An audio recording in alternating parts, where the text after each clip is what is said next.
Coucou, on se retrouve pour ma vidéo des meilleures lectures de ce début de mi-année, un top, tout simplement. Donc c'est parti, on y va. J'avais prévu de vous faire un top unique, saga et one-shot, sauf que j'ai beaucoup trop de livres. En même temps, j'ai lu 145 livres, donc est-ce que c'est étonnant? Non, c'est logique. Je veux dire, proportionnellement, il y a des chances que j'ai plus de livres à vous présenter en ayant lu 145 livres qu'en ayant lu 60 ou 50, ou voilà. Donc, ce que je vais faire, c'est que je vais vous la faire en 2 vidéos. J'espère que ça ne vous semblera pas trop redondant. J'espère que ça ne vous dérangera pas. Je me suis dit que c'était quand même plus intéressant, même si, encore une fois, il y en a dans tous les cas trop pour que je rentre dans les détails. Mais je vais essayer de vous faire ça de manière assez rapide pour que vous ayez vraiment un aperçu assez large des lectures que j'ai particulièrement aimées, particulièrement envie de vous mettre en avant ici. J'ai 12 livres en one shot à vous présenter. Ça a été très difficile de choisir. J'ai dû écarter certains livres alors que je les ai beaucoup aimés. J'ai choisi de garder principalement des livres qui m'ont réellement marqué, c'est-à-dire qu'il y a des livres que j'ai aimés, mais certains m'ont laissé des impressions plus fortes que d'autres en fait. Donc vraiment, on est sur 12 livres. C'est pas exhaustif de tout ce que j'ai aimé en ce début d'année. J'ai fait d'autres excellentes lectures. Si un livre que j'ai aimé n'est pas cité ici et vous en êtes étonné, je suis désolée. J'ai repris vraiment toutes mes lectures et j'ai essayé d'être la plus restrictive possible parce que sinon, ça serait beaucoup trop long, bien évidemment. Donc voilà. Je vais vous les faire dans l'ordre de lecture en termes de temps puisque j'ai commencé à regarder ça par janvier jusqu'à la fin. Donc le premier que je vais citer, c'est le plus ancien et le dernier sera le plus récent. Je vais d'abord vous citer, et j'en ai déjà parlé dans ma vidéo bilan de mi-année, Envol de Kathleen Jennings, qui est l'une de mes premières lectures de janvier. Tout petit format des moutons électriques que j'ai reçu en service de presse, qui est incroyablement beau. Pourquoi j'en parle ici? Parce que ça a été une excellente surprise, et au-delà d'être une excellente surprise, ça a été une excellente lecture. On est en Australie, dans le bush, avec un personnage qui vit avec sa mère. Son père et ses frères ont disparu, sont morts ou ont disparu, je ne sais plus. Je crois que le père est mort, mais les frères ont disparu, et elle est vraiment totalement, on le voit dès le début, sous la coupe de sa mère, à 100%, elle est dans une obéissance totale par rapport à sa mère, à tout point de vue, et elle va commencer, je ne sais plus par quel déclic, je crois que c'est un mot dans sa boîte, à repenser à ses frères, à se dire mais peut-être que je peux les retrouver, et elle va être aidée par des anciens amis à elle qui lui disent petit à petit, et on le découvre qu'elle a beaucoup changé, que personne ne la reconnaît plus, qu'elle n'est plus du tout la même, et on va comprendre que des choses se sont passées et que peut-être qu'il y a un petit peu de magie dans cet univers. C'est du réalisme magique, c'est perché, c'est chelou, c'est dérangeant. On a une présence de la nature et les illustrations dans le livre et en couverture vous le montrent très très bien, qui est assez importante, qui n'est pas une nature qui n'est pas franchement bienveillante, au contraire, je dirais pas malveillante, mais hostile, en tout cas pour sûr. C'était vraiment très très chouette. J'ai adoré. C'est perché, c'est particulier. Si vous aimez pas du tout le réalisme magique et les trucs perchés, je sais pas si ça vous plaira, très honnêtement. Mais si vous aimez ça, comme moi, si vous êtes facilement embarqué dans ces ambiances dérangeantes, un peu glauques, vraiment perturbantes, je pense que ça peut vous plaire. C'est court, mais ça fait le job. Il y a rien à ajouter, rien à enlever pour moi. Et vraiment, j'ai été très sensible à cette plume. Donc c'est une lecture que je vous recommande très vivement. Deuxième lecture dont je vais vous parler, et je vous en ai déjà parlé. Je n'en parle pas dans la catégorie saga, parce que je n'ai pas terminé cette saga. Donc c'est pour ça que j'en parle ici. C'est une petite entorse. Je ne crois pas qu'il y en a une autre. Il y a une autre entorse à ça, mais pour les mêmes raisons en fait tout simplement. Donc voilà, je vous en parle séparément du reste de la saga parce que je n'ai pas fini cette saga, parce que pour moi ce tome-ci était bien supérieur au précédent. Ces mers brumeuses de Chloé Chevalier dans la saga Les Récits du Demi-Loup. Pourquoi je l'ai trouvé très supérieur au tome précédent? En fait, le tome 1 est très introductif, pose beaucoup de choses, prépare l'univers et est vraiment fascinant. La fin du tome 1 crée un cataclysme et on sait que ça va partir en cacahuète. Le tome 2 en fait est vraiment dans l'installation des différents personnages, c'est-à-dire que chacun va se retrouver à des positions différentes et on va suivre leurs avancées individuelles qui vont mener à cet excellent tome 3 que j'ai adoré, où tout un mécanisme de vengeance, un mécanisme de complot, de beaucoup de choses se met en place. Et c'était génial, j'ai adoré. Excellente saga de Dark Fantasy. Si vous aimez la Dark Fantasy, univers médiéval, qui va parler d'épidémie, qui va parler de complot, de vengeance, de personnages qui ne sont ni bons ni mauvais, selon le point de vue qu'on adopte, le leur ou celui de l'antagoniste, enfin en tout cas de leur antagoniste personnel, c'est excellent, c'est génial, c'est bien écrit, c'est intelligent, c'est prenant. C'est vraiment, je pense, une des meilleures Dark Fantasy que j'ai lues. Parce que pour moi, c'est celle qui respecte le plus les codes de la Dark Fantasy, un peu à la Game of Thrones, quelque part. C'est-à-dire que c'est pas crade pour être crade, ça a pas ce côté peut-être un peu trop racoleur que maintenant on trouve en Dark Fantasy, où on estime que pour faire la Dark Fantasy il faut faire du cracra, et c'est pas le cas. En fait, la Dark Fantasy c'est beaucoup plus que ça, c'est une ambiance générale de complot où on est, bref, Game of Thrones quoi. Donc j'ai adoré ce 3e tome, je l'ai trouvé d'une qualité incroyable, j'ai très hâte de lire la suite. J'en ai parlé aussi dans mon bilan de mi-année, donc je vais pas plus m'étendre, mais vraiment Dark Fantasy de qualité, maison d'édition indépendante, si tout ça vous parle, foncez. Je vais ensuite vous parler de Sweet Harmony de Claire North, qui est un service de presse que j'ai reçu de la part de Le Bélial, que j'ai absolument adoré. C'est une novella, c'est le format 1 heure lumière, donc c'est très court. Claire North, pour la resituer, c'est l'autrice de Pénélope Reine-Ditac, par exemple. C'est aussi l'autrice de La Maison des Jeux. Voilà. Sweet Harmony, c'est un one-shot. Sweet Harmony, c'est l'histoire d'une société. Comment on peut se dire ? Peut-être un peu futuriste, où finalement la technologie a pris une place très importante dans la vie des gens et grâce à des bots, je crois que ça s'appelle, vous pouvez prendre des abonnements pour vous améliorer principalement physiquement.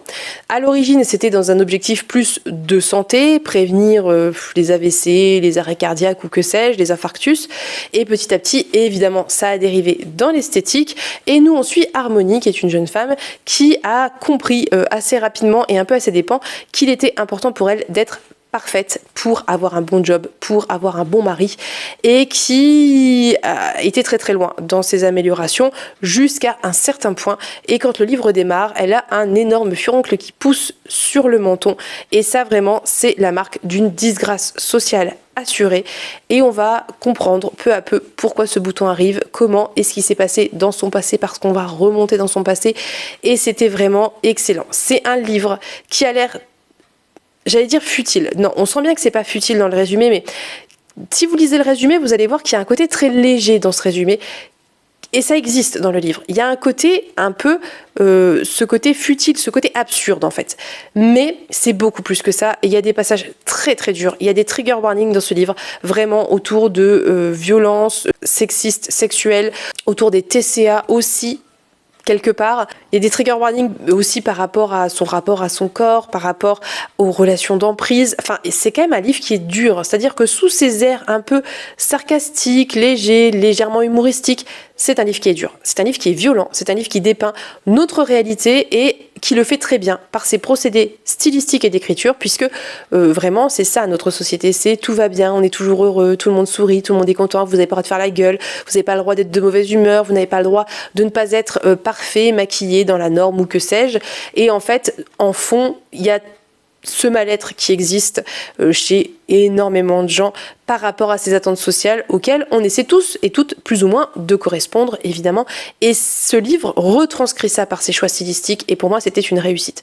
Ça va aussi aborder au-delà de ça pas mal d'aspects intéressants, notamment autour de la monétisation de la santé, comment on en arrive à, pour pouvoir juste vivre, s'endetter, comment la santé n'est pas accessible à tout le monde et le rapport aussi à la santé, la mort, la fin de vie. Bref, c'est un livre qui est très riche en très peu de pages mais qui pour moi était absolument parfait. Encore une fois, rien à ajouter, rien à enlever, tout y était, c'était un coup de poing. Vraiment, si vous voulez une lecture coup de poing, vous prendre une grosse claque dans la tronche, lisez Sweet Harmony, c'est exactement ça. Ensuite, et vous n'en serez pas surpris, bien évidemment, je vais vous parler de Betty de Tiffany McDaniel. Betty qui peut-être est mon préféré des trois. Je sais pas, c'est dur de choisir, mais Betty, vraiment, ça a été une lecture incroyable. Incroyable. Betty, très rapidement, parce que tout le monde connaît Betty, c'est l'histoire de Betty qui est une petite fille dont la mère est blanche et le père est d'origine Cherokee, si je ne dis pas de bêtises, et Betty est la seule de sa fratrie à avoir des traits physiques qui montrent ses origines Cherokee. et elle va subir beaucoup de racisme. On va la suivre dans sa vie d'enfant, dans sa famille, avec ses frères et sœurs, puisqu'ils sont 3 filles et 3 garçons, avec sa mère qui a clairement des gros traumas, un très gros, de vrais réels de problèmes de santé mentale suite à un gros trauma, qui est un très gros trigger au passage.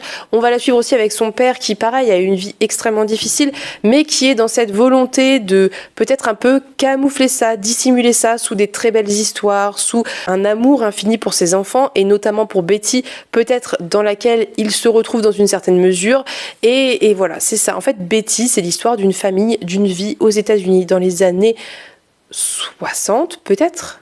J'ai un doute par là, je crois. Et en fait, notre narratrice, c'est Betty. Betty va être le témoin et va être celle qui va raconter les histoires de sa famille, des personnes qui l'entourent, et notamment des femmes de sa famille et des traumas qu'ont vécu les femmes de sa famille. Toutes les femmes de sa famille ont vécu des choses très violentes, très dures, qui sont des histoires à raconter, et c'est le choix que fait Betty. Betty veut que la voix de ses sœurs, de sa mère et des autres femmes soit portée parce que la société vous fait taire, parce que la honte, parce que mille et une choses. Et ce livre, c'est ça. Ce livre, c'est effectivement un concentré de choses horribles, mais pas que en fait. Et c'est ça qu'il faut voir, parce que je sais que c'est un reproche qui est fait à ce livre, c'est qu'il arrive trop de choses à cette famille, c'est pas possible que ça arrive. Alors déjà, c'est possible, hein, premièrement. Deuxièmement, je pense que finalement, le choix même de la narration montre que si vous voyez cette famille de l'extérieur, vous ne pouvez pas deviner ce qui est arrivé à chacun des personnages de cette famille. Et c'est ce que nous, on voit en tant qu'individus dans la vie de tous les jours. On voit des gens, des familles évoluer. Est-ce qu'on sait ce qui se passe dans cette famille, en fait? Et pour moi, c'est très réussi, c'est très bien écrit, c'est très dur, mais c'est aussi extrêmement beau. La plume de Tiffany McDaniel est l'une des plumes les plus sensibles et humaines que j'ai lues de ma vie, vraiment. C'est d'une humanité, c'est d'un amour pour les femmes, pour la sororité, pour la parole, pour l'écriture, pour la beauté de la nature, pour la poésie, tout ce que vous voulez. Vraiment, c'est vraiment une des plus belles plumes que j'ai pu lire, et je ne peux que vous recommander de découvrir Tiffany McDaniel, parce que c'est une femme qui a eu du mal à publier ses ouvrages. L'été où tout a fondu et Betty, elle a mis plus de 10 ans à réussir à trouver quelqu'un qui les publiait. Elle a vraiment des messages à porter. Et je pense que c'est une des plumes les plus engagées aussi, parce qu'elle ne va pas à la facilité. Elle parle de choses qui sont tabous, elle parle de choses qui ne plaisent pas, elle parle de choses avec parfois beaucoup de douceur, de poésie, en atténuant certaines choses, et parfois elle va y aller crûment. Et elle a raison, et je trouve que tous ses choix sont intelligents. Elle atténue ce qu'il faut, elle n'hésite pas à être crue sur ce qu'il faut et à mettre des mots sur des actes qui sont innommables et inexcusables, et elle le fait extrêmement bien. Donc bref, lisez Betty, c'est tout ce que j'ai à vous dire. Lisez Betty si vous vous en sentez capable, parce que les trigger warnings, on les a, je pense, à peu près tous, de la violence animale jusqu'aux violences physiques, jusqu'au racisme, homophobie, problème de rapport avec le corps, peut-être pas de TCA, mais voilà, de rapport à son propre corps et au regard des autres aussi, ça peut être un peu difficile, je pense. Viol, inceste, tout ce que vous voulez se trouve dans ce livre. Donc, si vous vous en sentez capable, mais si c'est le cas, tentez. Tiffany McDaniel. J'ai beaucoup trop parlé de Betty parce que j'adore Betty. On va passer au Temps des sorcières d'Alix E. Harrow. Alix E. Harrow, qui est une autrice que moi j'aime beaucoup, qui ne fait pas du tout l'unanimité. Ses bouquins, c'est vraiment ce genre de livre très polarisé qu'on adore ou qu'on n'aime pas du tout. Enfin, il y a toujours des avis mitigés, bien évidemment, mais j'ai quand même ce sentiment qu'elle a une plume qui est très particulière et qui vraiment ne fait pas l'unanimité. Je pense qu'on peut le dire. Le Temps des sorcières, c'est l'histoire de 3 sœurs qui ont été séparées par divers événements dans la vie, et le livre commence quand la cadette arrive en ville, la ville où vivent ses sœurs, qui est le New Salem, et on apprend directement que, a priori, son père est mort, enfin leur père est mort, et elle vient pour fuir cet endroit où elle a grandi, où sa mère est morte quand elle était petite, où ses sœurs l'ont abandonnée, et on va suivre ces 3 sœurs avec 3 vies très différentes, 3 manières de vivre, d'être très différentes, 3 caractères très différents. Et ce qui va se passer très rapidement, c'est que donc la dernière, je crois que c'est Agnès, a des idées féministes et révolutionnaires et va s'intéresser aux suffragettes et au combat des suffragettes à New Salem et va comprendre que clairement les femmes sont muselées d'une part, mais qu'une partie des suffragettes est un petit peu quand même dans la compromission dans une certaine mesure, et elle va vouloir monter son mouvement révolutionnaire, insurrectionnel, féministe, et on va la suivre avec ses sœurs, avec les relations qu'elles ont, qui sont très compliquées, parce qu'il y a eu beaucoup de quiproquos provoqués par leur père qui voulait les diviser pour les garder sous sa coupe de manière individuelle, notamment la Benjamin, Agnès, et c'est une histoire à la fois d'insurrection, de révolte. C'est une histoire qui va parler de magie parce que la magie va se réveiller, va être appelée et des choses vont se passer. Il y a un côté réalisme magique, il y a un côté fantastique, il y a aussi un côté un peu décalé. On se rend compte au fur et à mesure que la société qui est décrite, qui ressemble beaucoup à la nôtre, n'est pas exactement dans notre temporalité à nous, en tout cas dans notre... Comment vous dire ? C'est un peu une espèce d'univers légèrement parallèle au nôtre, je ne sais pas si je suis claire. Bref, c'est un livre que j'ai aimé parce qu'il parlait de mille et une choses, il parlait de relations saphiques, il parlait d'amour, il parlait de se reconstruire, il parlait de relations entre sœurs, il parlait de ce que les hommes font aux femmes en essayant de les diviser, en les traitant comme du bétail, en les vendant, en les échangeant, tout ce que vous voulez. Il parlait aussi d'émancipation, ça parle de mille choses, c'est intelligent, c'est bien écrit, c'est prenant, c'est un gros pavé et il y a des longueurs. Mais ces longueurs, moi, m'ont plu parce que à chaque fois qu'il y avait ce que certains peut-être ont considéré ou certaines ont considéré comme des longueurs, moi, j'avais l'impression de construire en fait la sororité, où on construisait les échanges, où on reconstruisait aussi les personnages, leur psychologie, leur rapport. Donc ouais, c'est un livre que j'ai vraiment aimé, qui m'a emballé. J'en ai parlé, je crois, dans les daily vlogs du mois d'avril. Vous aurez je crois que c'était avril. Oui, je crois que c'était avril. Tout le détail au fur et à mesure de ma lecture qui a duré sur plusieurs jours, si vous voulez en savoir plus. Mais vraiment, quelle excellente lecture pour moi. Nous allons parler de Niveau. Et oui, encore, j'en ai parlé dans mon bilan de mi-année, des mammouths à la porte. Je ne vais pas y revenir beaucoup plus longuement. Donc, la saga de Niveau, les archives des collines chantantes, est une saga de, à l'heure actuelle, 4 novellas, le 5e tome est en traduction, et oui, je parle encore d'une saga, effectivement, mais là, pour moi, c'est un petit peu particulier dans la mesure où on est sur des tomes compagnons plus que sur une réelle suite, et chaque tome a une réelle unité, puisque le principe des archives des collines chantantes, c'est qu'on suit un adelphe d'une abbaye qui va à travers le monde pour écrire des histoires, des mythes et des légendes qu'on se chuchote de bouche à oreille ou qu'on se raconte autour du feu, et pour les garder en fait en mémoire à l'écrit. Donc à chaque tome, son unité, ses choix de narration très particuliers à chaque fois, et j'ai particulièrement aimé Des mammouths à la porte, non pas pour le choix de narration qui est beaucoup plus classique finalement cette fois, mais c'est vraiment un livre qui va parler de l'histoire d'un individu, mais de l'histoire de quelqu'un qui n'est personne, qui est très important pour plein de gens, mais qui n'est personne dans la grande histoire avec un H. Et ça parle de deuil, et ça parle de perception qu'on peut avoir d'un individu, des multiples vies qu'a un individu au cours de sa longue vie, parce que là, il est mort très très vieux.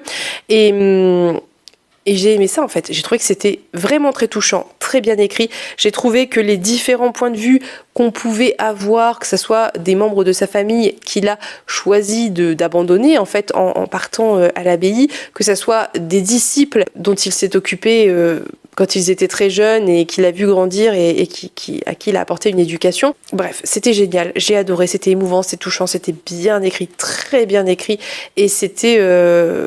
Ouais, c'était vraiment, c'est mon préféré, je pense. Mais c'est très très personnel. C'est pas parce qu'il est meilleur à proprement parler, c'est parce que c'est celui qui m'a le plus touché, tout simplement. Ensuite, nous allons parler des voleurs d'innocence de Sarah E. Walker, service de presse que j'ai reçu de la part de Gallmeister, qui est donc l'histoire de la famille Chappell ou Chapman, qui est donc famille héritière d'un très grand fabricant d'armes, qui vend des armes tout simplement, et on va suivre cette famille et ses 6 filles, et on va être dans ce manoir, dans cette famille très très riche, et on va suivre la mère qui est un peu particulière, qui clairement dit voir les fantômes des gens qui ont été tués à cause de ces armes, et qui est très particulière. Et en fait, très rapidement, ce qui va se passer, c'est que la fille aînée va rencontrer un jeune homme, va vouloir se marier, et la mère va lui dire qu'il ne faut absolument pas qu'elle se marie, sinon elle va mourir. Et je vous laisserai découvrir la suite. J'en ai très longuement parlé, encore une fois. J'ai adoré l'écriture, j'ai adoré l'histoire, j'ai adoré le parti pris engagé.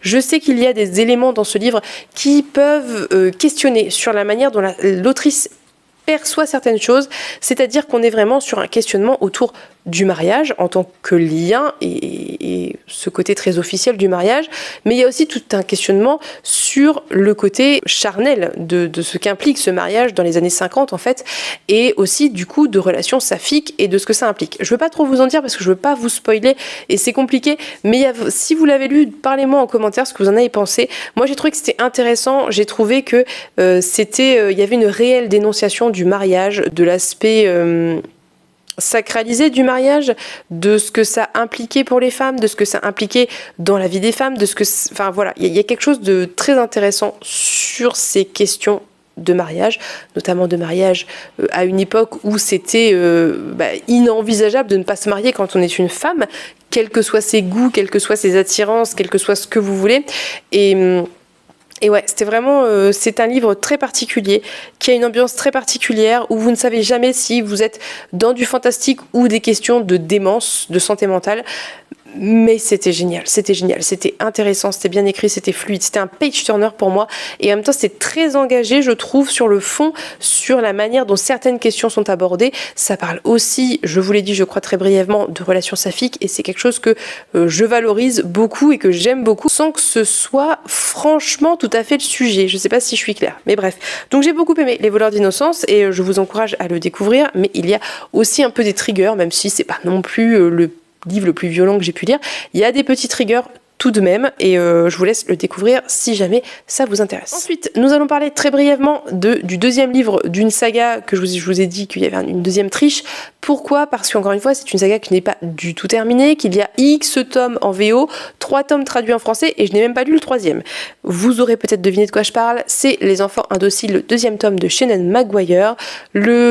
À chaque fois je vous fais les résumés, j'avais dit que je le ferais pas, et du coup c'est très long. Les enfants indociles, c'est l'histoire d'enfants qui sont revenus après être passés quand ils étaient très jeunes, moins jeunes d'ailleurs, à travers une porte, vécu dans un univers parallèle où le temps s'écoulait très souvent différemment, et pour une raison X ou Y, ils sont revenus dans notre monde à nous, et on est donc dans cet institut qui prend soin de ces enfants, qui doit les réhabiliter à notre vie, à nous, et pour lesquels les parents sont inquiets parce qu'ils pensent que leurs enfants ont perdu la tête, tout simplement. Et donc, à chaque tome, a priori, on suit de manière alternative, une fois la vie au sein de cet institut, ensuite on suit un personnage en particulier dans un autre univers, et je pense que ça s'alterne comme ça tout du long. Je ne sais pas, c'est comme ça que ça a l'air d'être lancé en tout cas. Pourquoi j'ai aimé ce tome 2 ? Parce que il était vraiment hyper prenant, il était très très immersif, très réussi sur les questions qu'il abordait, par exemple d'un point de vue social, ce qu'on attend des filles, la manière dont la société voit les filles, la manière dont les parents élèvent les enfants, le rapport aux enfants, le rapport au sein d'une même famille aussi est abordé, et ça a abordé ensuite peut-être ce recul qu'on peut prendre une fois qu'on commence à grandir sur la manière dont on a été éduqué, et le tout dans cette espèce d'histoire très particulière, puisqu'on suit des jumelles qui sont passées par une porte et qui se retrouvent dans un espèce de monde où les vampires existent, et toutes les deux vont faire des choix sur la vie qu'elles vont mener dans cet univers parallèle, qui sont très surprenants, très réussis, très intelligents. J'ai adoré. Je saurais pas quoi vous en dire parce qu'encore une fois, c'est vraiment ce genre de récit qui est assez engagé par les thématiques abordées, mais elles ne sont pas forcément abordées ouvertement. C'est dans la manière dont c'est fait. Je suis très convaincue par l'écriture de Shannon Maguire. Je trouve qu'elle écrit extrêmement bien. Elle joue sur le ton humoristique, sarcastique, et en même temps sur la violence de certaines choses qui se passent, sur le côté beaucoup plus sérieux des choses abordées. C'est très très réussi. Vraiment, je vous recommande fortement Les enfants indociles, parce que c'est des novellas. Ça se lit vite, ça se lit bien, mais c'est engagé. Donc n'hésitez pas à le lire, à découvrir cette saga, en sachant, et je vous le dis tout de même si ça va pas lui faire bonne pub, qu'il n'est pas sûr que la suite soit publié, en tout cas probablement pas chez Pygmalion. Est-ce que les droits seront rachetés ? Je ne sais pas, je n'en ai aucune idée, mais si vous lisez en anglais, je pense que c'est assez abordable en anglais. Moi je pense que je continuerai en anglais à partir du tome 4, puisque le 3 est déjà dans ma palle. Ensuite, je vais vous parler des Aiguilles d'or de Michael McDowell, saga familiale. On est dans le New York des années 50, fin 50, je sais plus. Et donc on va suivre deux familles, une famille, alors les noms, c'est compliqué. La famille Stallworth, c'est la famille du juge qui a des ambitions sociales et politiques très importantes, puisqu'on a un pasteur, le fils du juge est pasteur, la fille est très bien mariée avec un avocat, et qu'ils ont enfin en tout cas le juge principalement, mais les autres aussi, ont l'ambition de faire monter leur famille dans les échelles de la société en passant par divers moyens, notamment la politique et notamment le combat contre le crime et donc le combat contre les pauvres tout simplement. Et donc on va suivre une deuxième famille dont j'ai totalement oublié le nom, qui est de l'autre côté de la barrière, principalement constituée de femmes, parce que la plupart des hommes se sont fait arrêter et ont été pendus tout simplement par la justice.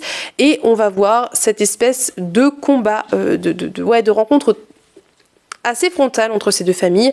C'est un livre que j'ai aimé parce que je trouve que, comme toujours avec McDowell, on a une plume très particulière. On retrouve des ressorts, on retrouve des ressorts d'écriture qu'on avait dans Blackwater, mais c'est très différent. Ne vous attendez pas à du fantastique, ne vous attendez pas à Blackwater bis, c'est très différent, mais qui a quand même des points communs avec Blackwater dans le traitement de certaines scènes, dans le côté parfois horrifique, un peu gore, il y a quand même des choses communes. On retrouve, en tout cas moi j'ai retrouvé la patte que j'aime chez l'auteur, avec ce côté parfois très sarcastique qui fonctionne extrêmement bien, avec toutes les dénonciations qu'il y a toujours en sous-texte. Il y en avait aussi dans Blackwater. Ici, c'est encore le cas. L'auteur dénonce vraiment l'hypocrisie de la société états-unienne très religieuse, qui ne pardonne pas aux pauvres de faire certaines choses qu'eux-mêmes font parce qu'eux en ont le droit, parce qu'ils ne sont pas personne, qui utilisent de moyens très moyennement légaux pour éliminer les pauvres. C'est hyper réussi, c'est hyper intelligent, c'est vraiment... c'est un auteur que j'aime particulièrement. Je pense vraiment qu'on a très peu de textes de lui à l'heure actuelle. Ça tend à être traduit par Monsieur Toussaint Louverture, mais il a été, si j'ai bien compris, très prolifique et il a écrit dans beaucoup de genres différents, en parlant de beaucoup de thématiques différentes, et je pense qu'il faut vraiment aborder chacune de ses œuvres avec un regard nouveau, en ne s'attendant pas à retrouver ce qu'on a peut-être eu dans les précédents pour ne pas être déçu. En tout cas, je vous recommande cette lecture si les thématiques dont j'ai parlé vous intéressent, si aussi la thématique de la vengeance et de la justice et de l'injustice vous intéresse, et notamment des injustices sociales. Je pense que ce livre peut vous parler. Je vais ici parler aussi de La tisseuse de vent de Nina Lann, que j'ai lu assez récemment, qui a été une très bonne lecture. C'est un jeunesse à partir de 10 ans, 11 ans peut-être, où on va suivre, mais j'en ai parlé très récemment, donc vraiment je vais essayer d'être assez rapide sur ça.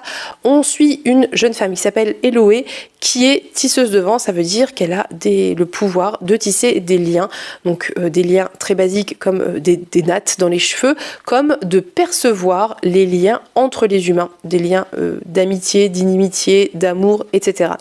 Eloé va être appelée à aller à je sais plus les noms parce que vous savez, hein, mais la grande cérémonie qui a lieu au château du roi pour dénicher les talents, j'ai envie de vous dire, je pense que c'est un peu ça, qui serviront le royaume par la suite, que ça soit au château, que ça soit dans les différentes petites villes. Et donc on va suivre le parcours d'Eloé, de son moulin où elle était, elle faisait partie de ces équipes de jeunes qui arrivent à capter la magie des tempêtes et à les cristalliser, jusqu'au château où elle va passer cette fameuse épreuve et où elle va découvrir un petit peu le revers de la médaille. En parallèle, on voit une épidémie qui commence à gagner un petit peu tous les êtres humains qui n'ont pas de pouvoir magique et qui les tue peu à peu, et je vous laisserai découvrir le pourquoi du comment en lisant ce livre. C'était vraiment une très bonne lecture, j'ai beaucoup aimé. C'est bien écrit, c'est très bien écrit. Il y a pour moi une très juste mesure dans le choix des tournures de phrases, du vocabulaire, pour que ce soit accessible au public cible, mais que ça ne soit pas pauvre et au contraire suffisamment riche et intellectuellement stimulant. Et c'est aussi un livre qui est engagé sur les questions, notamment assez d'actualité, du pouvoir et de comment le pouvoir et certains individus qui s'arrogent le pouvoir peuvent traiter le commun des mortels comme quantité négligeable, comme une ressource qui permet d'accéder à plus de pouvoir et à plus de puissance. C'est un livre que vous pouvez mettre dans les mains des enfants à partir de 10 ans, comme je vous disais, mais aussi pré-ado, ça passe très bien. Il n'y a pas de choses trigger, il n'y a pas de scènes très violentes, il n'y a pas de... Voilà, c'est vraiment très safe, mais très prenant, très haletant, très réussi. Avant-dernière lecture dont je vais vous parler, c'est Magie d'encre d'Emma Turtz. Pareil, j'en ai parlé récemment. Est-ce que je vais en reparler longuement ? Je vais essayer de ne pas le faire. Magie d'encre, c'est de la fantaisie adulte, publié chez De Noël. Je l'ai reçu en service de presse et c'est un livre qui va parler d'une famille qui sait utiliser les grimoires magiques. Donc on a le père qui est un petit peu le maître, qui initie l'une de ses filles, la deuxième, puisqu'a priori la première est hermétique à la magie. Ce qui va se passer au tout début du livre, c'est que l'aînée va partir, elle va quitter la famille pour des raisons qu'on ne connaît pas au début, et que la cadette va rester avec son père pour continuer à protéger et s'occuper de ses livres et dénicher aussi de nouveaux livres magiques jusqu'au jour où son père va mourir dans des circonstances assez tragiques, puisqu'il va donner du sang au mauvais livre, et ce mauvais livre va totalement le vider de toute substance sanguine, de sang, de tout son sang. Il va être totalement vampirisé par le livre, et la cadette du coup se retrouve seule dans cette grande maison où personne ne peut venir parce qu'elle est protégée par des barrières magiques à part sa sœur, qui ne revient jamais et qui passe son temps à voyager d'un point A à un point B sans vraiment trop s'arrêter. C'est un livre qui va parler de, encore une fois, pas mal de thématiques. Donc on a l'histoire de base autour des bouquins, des grimoires, une magie qui fonctionne très bien avec des vieux livres poussiéreux, avec des sorts incroyables, avec une certaine complexité dans l'écriture de ces sorts qui est aussi très intéressante. Je trouve ça intéressant que ça soit pas si simple que ça, avec des variantes, et on apprend à connaître un peu les différents types de livres. Enfin, c'est vraiment très chouette au niveau de la magie. Magie des livres, magie du sang, ça fonctionne toujours avec moi. Mais on a aussi toute cette histoire en fait individuelle de rapports entre sœurs, de conflits entre sœurs, mais aussi de rapports au reste des humains, puisqu'on a vraiment un personnage qui est très très très très seul, qui ne voit que sa mère à l'extérieur de la maison, et qui doit vivre avec ça, et c'est pas forcément évident, et un peu avec le fantôme de son père qui est décédé dans la maison, quoi. Et l'autre sœur qui au contraire est dans l'exact opposé, puisqu'elle est dans tout le temps voyager, se déplacer, partir, rencontrer tout le temps de nouveaux gens, et en même temps cacher aussi tout un pan de sa vie qui est secret. Et vraiment c'était très très très très bien écrit, c'était très intelligent, c'était très prenant, c'était un vrai bon page turner. Si vous voulez mon avis, vraiment, je l'ai lu une fois que j'ai été lancée, une fois passé les à peu près 100-150 premières pages qui mettent en place des choses, et il faut un peu rentrer dedans, mais franchement c'est pas non plus, j'ai trouvé que c'était très simple. Après, c'est plus possible de s'arrêter parce qu'on veut savoir, parce que l'autrice gère son rythme, gère les révélations qui arrivent au fur et à mesure, parce que tous les protagonistes sont intéressants et d'autres protagonistes vont rejoindre nos deux sœurs dans l'histoire, mais je vous laisserai découvrir. Et j'ai adoré ce bouquin. Vraiment, c'était une excellente surprise. C'était un très très bon livre, et je ne peux que vous encourager à découvrir cet ouvrage. Encore une fois, on a une relation saphique. C'est un livre qui est aussi engagé de ce point de vue-là, parce que ça n'est pas un sujet, c'est juste comme ça et c'est tout. Mais justement, je pense que là, on est dans une ère où c'est engagé de mettre des personnages LGBTQIA+, sans que ce soit un sujet. Enfin, dernier livre dont je vais vous parler, et encore une fois, si vous avez vu mon Mid-Year Book Tag, vous ne serez pas surpris, puisque c'est Utopia de Camille Le Boulanger. Donc c'est un livre d'utopie où on va suivre un personnage qui vit dans une société idéale a priori, alors idéale autant qu'elle peut l'être finalement, et où on a aboli totalement le capitalisme, où on fonctionne sur une toute autre base que celle que nous on connaît, et où tous les humains ont des ressources parfaitement égales, ont les mêmes chances, les mêmes propositions, les mêmes possibilités dans la vie. Et voilà, je ne vais pas vous en dire plus parce que j'en ai beaucoup parlé. Si vous voulez en savoir plus, pareil, allez voir les vlogs. J'ai lu ce bouquin en juin, donc vous aurez tout le détail. J'en ai parlé assez longuement, mais c'est un livre que j'ai beaucoup aimé pour le côté très réconfortant de cet univers qui n'est pas totalement inaccessible, où il faudrait juste se sortir du capitalisme et accepter qu'on puisse vivre autrement que sur un fonctionnement de prédation, mais soit, c'est un livre qui est aussi réconfortant parce que il est basé sur des théories de sociologues et d'économistes de gauche, marxistes notamment, qui ont pensé ce système alternatif au capitalisme. Et je vous invite, encore une fois, je l'ai dit, mais je le redis, si vous n'aviez pas vu les vidéos précédentes, à vous renseigner sur Bernard Friot, qui est un sociologue et un économiste marxiste, et qui est très sérieux, qui est pas là pour rigoler, qui parle de choses sourcées, appuyées. Et ce livre a été vraiment très réconfortant, surtout dans la période actuelle. Le climat politique actuel, le climat médiatique actuel, ça fait du bien d'avoir des propositions de monde alternatif où on vivrait autrement, c'est-à-dire sans essayer de piquer ce que l'autre a, sans se battre entre pauvres, sans aduler et admirer les personnes les plus riches qui se servent des ressources et de la force de travail des plus pauvres, mais soit... Vous savez ce que j'en pense. Si vous voulez en savoir plus, encore une fois, vraiment, j'en ai parlé extrêmement longuement, donc je ne vais pas plus y revenir. Si ce genre de sujet vous intéresse, allez voir Bernard Friot sur YouTube. Vous trouverez pléthore de vidéos où il développe ses théories, où il vous explique l'économie actuelle en vulgarisant le propos de manière très très claire, et je suis persuadée que une chose en entraînant une autre, vous trouverez d'autres économistes de gauche qui parlent de ces choses-là, et vous pourrez vous faire peut-être un avis et voir si ce que vous en pensez tout simplement. Voilà, c'est tout pour cette vidéo qui a été bien plus longue à tourner que ce que je pensais, mais c'est très difficile de ne pas résumer les livres parce que il y a toujours de nouvelles personnes qui arrivent sur cette chaîne et que peut-être il ou elle ont raté quand j'en ai parlé précédemment. Donc bref, en tout cas, 12 excellentes lectures que je vous recommande. N'hésitez pas à me dire si vous en avez lu certains, combien en avez-vous lu par curiosité, est-ce que vous les avez aimés, qu'est-ce que vous en avez pensé, est-ce qu'ils sont dans votre palle, votre wishlist, est-ce que je vous ai donné envie de les découvrir éventuellement. En attendant, je vous souhaite à tous et toutes une très belle journée, je vous fais de très gros bisous et on se dit à bientôt pour une prochaine vidéo. Bye bye.